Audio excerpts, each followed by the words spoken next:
Pour être bien conseillé et obtenir des réponses à vos questions horticoles, voici l'expert en la matière depuis plus de 25 ans.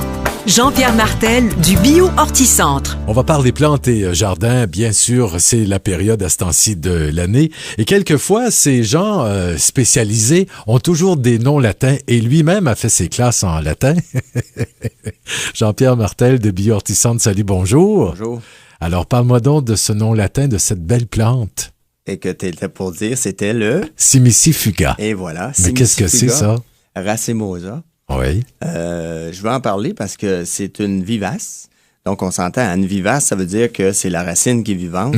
Ça tige du sol, ça remeurt au sol. Oui. Contrairement à un arbuste qui fait du bois, là, Oui. Une ligneuse. Donc, c'est une vivace dont le feuillage est composé, qui va ressembler un peu à un feuillage d'astilbe, qui peut être utilisé à l'ombre très dense, puis qui va nous donner de la hauteur. Parce que Dominique, souvent à l'ombre, on a des vivaces, mais ils vont rester assez basses. Qu'on pense aux hostas, aux astilbes, primevères. Et même que la floraison tarde souvent en raison de cette région très ombragée. Et voilà. Puis tout est plus tardif, parce qu'on est à l'ombre, le sol se réchauffe plus lentement. Le Simicifuga, la beauté de la chose, c'est que c'est une vivace qui peut nous donner de la hauteur. On peut parler de 4 à 5 pieds de haut. Donc, ça peut avoir l'air vraiment d'une espèce de buisson. Floraison en septembre, des épis qui sentent un peu un mélange de vanille, muscade. C'est très, très intéressant. Puis en plus, il y a plein de cultivars là, dans le Simicifuga qu'on appelle en français le cierge d'argent. Ah, OK. À cause de sa floraison. L'autre comprend. Puis en plus, c'est que cette plante-là, étant donné que nous donne de la hauteur, on peut avoir aussi des coloris de feuillage très intéressants, comme les cultivars comme Brunette, Mary Crawford, qui vont nous donner des couleurs de feuillage dans les pourprés. Donc, à l'ombre, d'aller chercher des feuillages encore colorés de couleur rouge, c'est encore assez rare parce qu'on y pense souvent.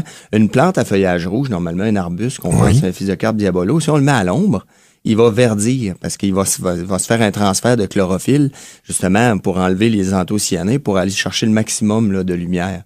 Cette plante-là va demeurer d'un feuillage assez intéressant, tolère à peu près tous les sols, en autant que ça soit bien drainé. Elle n'aime pas avoir les pieds dans l'eau. Facile d'entretien, donc. Facile d'entretien. Il s'agit juste de nettoyer ça à l'automne, puis ça repart à chaque fois. Et en terminant, lorsque tu dis un nettoyage à l'automne, est-ce que l'on se doit vraiment de tailler ça, mais tout près du sol? C'est une excellente question, ça, Dominique, parce que souvent, dans les protections hivernales ou les façons de tailler, moi, je suggère toujours les plantes qui sont basses, on laisse le feuillage tel quel, puis ça s'affaisse, ça fait une protection additionnelle. Les plantes qui sont hautes, comme le Simicifuga, on va tailler, mais on va garder 1 à 2 pieds de tige pour aider les premières neiges, justement, à se rassembler autour de la racine, puis ça offre une protection additionnelle. Fait qu'on coupe à peu près 1 pied de terre à l'automne, puis au printemps, on fait juste se passer la main, puis on arrache ça, puis c'est terminé. Merci infiniment pour d'autres conseils. On va du côté de Elmer chez Bio Horticentre. Chemin Hurdley à Elmer. Bon week-end. Bon week-end.